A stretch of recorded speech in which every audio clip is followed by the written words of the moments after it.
कई सारे विद्यार्थियों ने कहीं ना कहीं बीएसटीसी का नाम जरूर सुना होगा, लेकिन वे पूरी तरह से ये नहीं जानते कि बीएसटीसी है क्या, बीएसटीसी की फुल फॉर्म क्या है, बीएसटीसी को कौन कर सकता है, बीएसटीसी करने के बाद में कौन सी नौकरी आप ले सकते हैं। पूरी जानकारी हम इस वीडियो के अंदर लेने वाले हैं। तो चलिए शुरू करते हैं। दोस्तों, बीएसटीसी राजस्थान राज्य में काफ़ी प्रसिद्ध कोर्स है और प्राइमरी स्कूलों में अध्यापक बनने के लिए इसे एक आवश्यक योग्यता के रूप में देखा जाता है। तो सबसे पहले जानते हैं कि बीएसटीसी आखिर है क्या। बीएसटीसी 2 साल में पूरा होने वाला एक कोर्स है और इसे 12वीं करने के बाद किया जाता है। इस कोर्स में विद्यार्थियों को प्राइमरी कक्षाओं को पढ़ाने के लिए ट्रेनिंग दी जाती है, यानी वो प्राइमरी टीचर बनने के लिए योग्यता हासिल करता है। बीएसटीसी की फुल फॉर्म की बात करें तो बीएसटीसी की जो फुल फॉर्म है वो है बेसिक स्कूल टीचिंग सर्टिफिकेट। इस कोर्स के लिए साइंस, आर्ट्स, वाणिज्य या किसी भी वर्ग का विद्यार्थी अप्लाई कर सकता है और इसकी अवधि 2 वर्ष की होती है। इसे कई सब्जेक्ट में किया जा सकता है, जैसे हिंदी या अंग्रेजी में। अब बात करते हैं कि बीएसटीसी कैसे करें। बीएसटीसी करने के लिए किसी भी प्रतियोगी को 12th पास होना जरूरी है, लेकिन सिर्फ 12th कर देने से इस कोर्स में किसी को प्रवेश नहीं मिल जाता। इसके लिए आपको हर साल आयोजित होने वाली बीएसटीसी एंट्रेंस एग्जाम को क्लियर करना होगा और उसके बाद काउंसलिंग की जाती है और मेरिट के आधार पर विद्यार्थियों को कॉलेज का आवंटन होता है। हर बार 4 से 5 काउंसलिंग सूची जारी की जाती है। अतः अगर आप बीएसटीसी करने के इच्छुक हैं तो आप अभी से तैयारी कर सकते हैं। बीएसटीसी एंट्रेंस एग्जाम का आयोजन हर साल मई में होता है। अतः किसी भी विद्यार्थी के पास 12वीं की परीक्षाएं देने के बाद बीएसटीसी प्रवेश परीक्षा की तैयारी करने का पर्याप्त समय होता है और कोई भी स्टूडेंट जो अच्छे से 2 महीने के लिए इस एग्ज़ाम की ढंग से तैयारी कर लेता है वह आसानी से फर्स्ट काउंसलिंग में अपना नाम ले सकता है। बीएसटीसी की अगर टाइम पीरियड की बात करें तो बीएसटीसी का जो कोर्स है वो 2 साल का होता है और बीएसटीसी करने की योग्यता की बात करें तो बीएसटीसी करने के लिए विद्यार्थी का किसी भी वर्ग में 12th पास होना जरूरी है।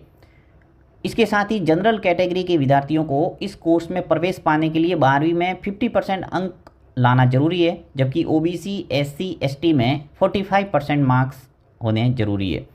बीएसटीसी के लिए अगर एज लिमिट की बात करें तो बीएसटीसी कोर्स करने के इच्छुक आवेदक की आयु 28 साल से अधिक नहीं होनी चाहिए और विशेष वर्ग के विद्यार्थियों को सरकारी नियमक के अनुसार कुछ छूट प्राप्त हो जाती है। अगर बात करें कि बीएसटीसी एंट्रेंस एग्जाम में कौन कौन से सब्जेक्ट के प्रश्न पूछे जाते हैं तो उसके अंदर mental ability, general awareness of Rajasthan, teaching aptitude, Hindi, English, Sanskrit subject के प्रश्न पूछे जाते हैं और इस प्रवेश परीक्षा की प्रश्न पत्र में टोटल 200 प्रश्न पूछे जाते हैं। अब बात करते हैं कि बीएसटीसी करने के बाद में आप कौन सी जॉब प्राप्त कर सकते हैं। तो बीएसटीसी विशेष रूप से प्राइमरी टीचर बनने का कोर्स है, अतः इस कोर्स को किया हुआ कोई भी अभ्यर्थी प्राइमरी कक्षा यानी 1ली से 5वीं तक के कक्षाओं को पढ़ाने वाला टीचर बन सकता है। बीएसटीसी करके अध्यापक की नौकरी कैसे पाए, तो इसके लिए आपको कोई भी अभ्यर्थी जिसने बीएसटीसी कर रखी है वो सीधे सरकारी स्कूलों में प्राइमरी टीचर नहीं बन सकता।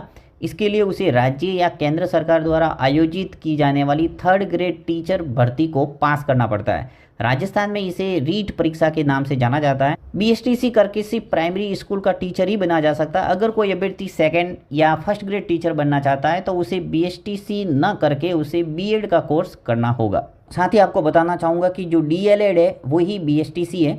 डीएलएड बीएसटीसी को ही कहते हैं। साल 2019 में सरकार द्वारा बीएसटीसी का नाम बदलकर डीएलएड कर दिया गया था और डीएलएड का फुल फॉर्म है डिप्लोमा इन एलिमेंट्री एजुकेशन। अंत में यदि बात करें कि बीएसटीसी करने के फायदे क्या है, सबसे पहले फायदे की बात करें तो सरकारी स्कूल में प्राइमरी कक्षाओं के अध्यापक बन सकते हैं। अध्यापन के लिए सरकारी सर्टिफिकेट मिल जाता है।